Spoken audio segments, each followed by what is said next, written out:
एक बहुत मशहूर हस्ती है फिल्म निर्देशक सुधीर मिश्र।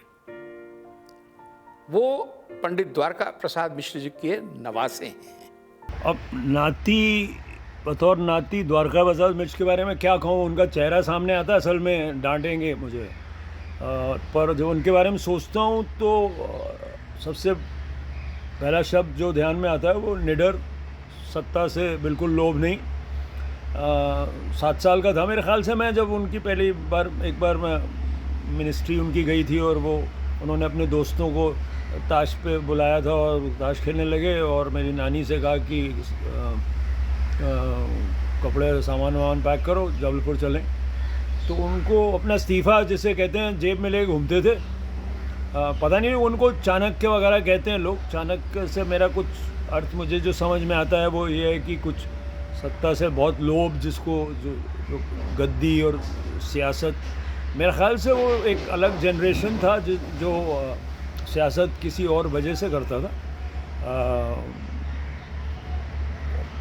और जो बहुत कुछ ख्याल आता है उनके बारे में, उनकी वजह से मुझे जितना ज्ञान है, चाहे प्राचीन भारत हो चाहे मॉडर्न भारत का इतिहास हो, उसके बारे में बहुत ज्ञानी थे। उनका एक विचार था, मुझसे मतभेद भी था उनका, मेरा भी उनसे मतभेद था। और सबसे बड़ी बात उनकी थी कि वो उस बात को अलाउ करते थे। तो हम उस माहौल में पढ़े जहाँ पे हमारे द्वारका प्रसाद मिश्र कहते थे, बोलो तुम्हारा क्या ख्याल है, तुम तो समाजवादी सोशलिस्ट टाइप हो यार, बताओ।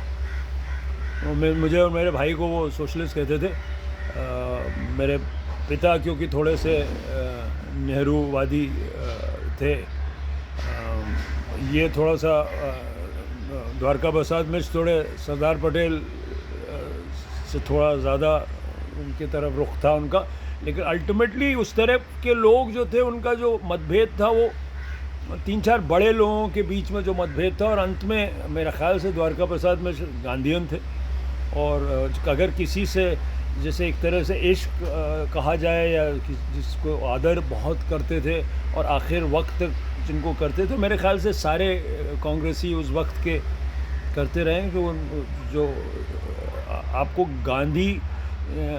महात्मा गांधी का करिश्मा समझ में और उनका जो एक उनके ख्यालों से किस तरह से उन्होंने लाखों लोगों को उत्तेजित किया था, उनको देश के लिए बलिदान देने के लिए प्रेरित किया, तो वो द्वारका प्रसाद मिश्र से मुझे समझ में आता था कि हर चीज़ छोड़ के निकल पड़े थे। उनके बारे में पुरानी कहानी कि एमए कर रहे थे इलाहाबाद यूनिवर्सिटी में और छोड़ने चाहते थे, तो उनके प्रोफेसर ने बोले यार ये द्वारका प्रसाद मिश्र जो है, उनके प्रोफेसर ने उनके पिता को बुलाया, बोले ये आपका बेटा जो है अच्छा खासा पढ़ेगा, फॉरेन सर्विस ज्वाइन करेगा, क्यों छोड़ रहा है।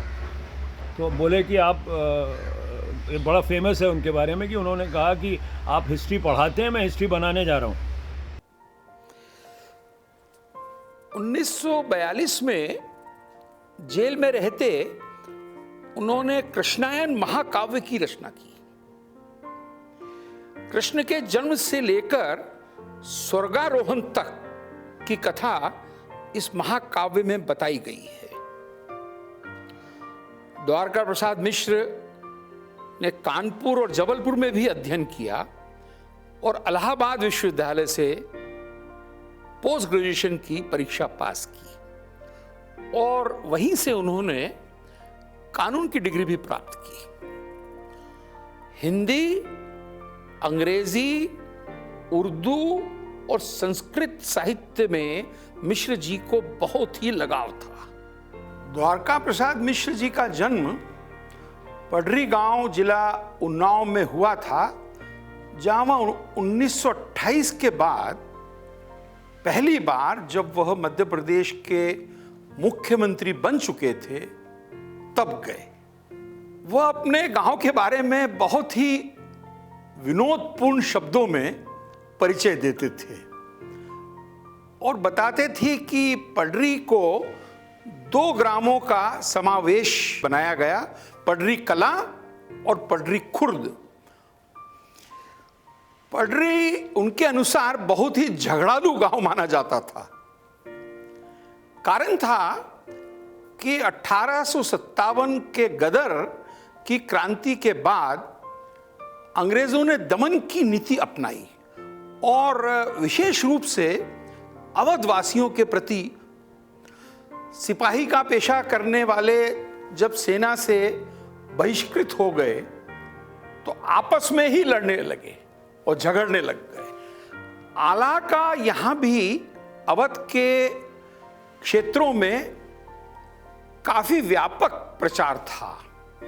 इस संबंध में अपने बचपन की एक बड़ी रोचक घटना मिश्रा जी बताते थे।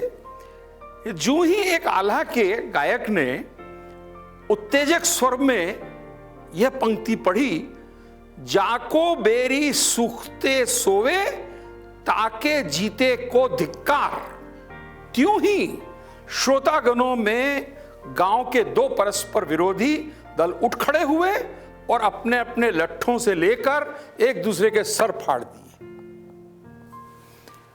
पंडित द्वारका प्रसाद मिश्र के मित्र कन्हैयालाल वर्मा भी उनके साथ रायपुर में गवर्नमेंट हाई स्कूल में छात्र थे। तभी एक दिन उन्होंने ईसाई धर्म का ग्रंथ बाइबल वर्मा जी को पढ़ने को दिया।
उन दिनों मध्य प्रदेश के मुख्यमंत्री थे।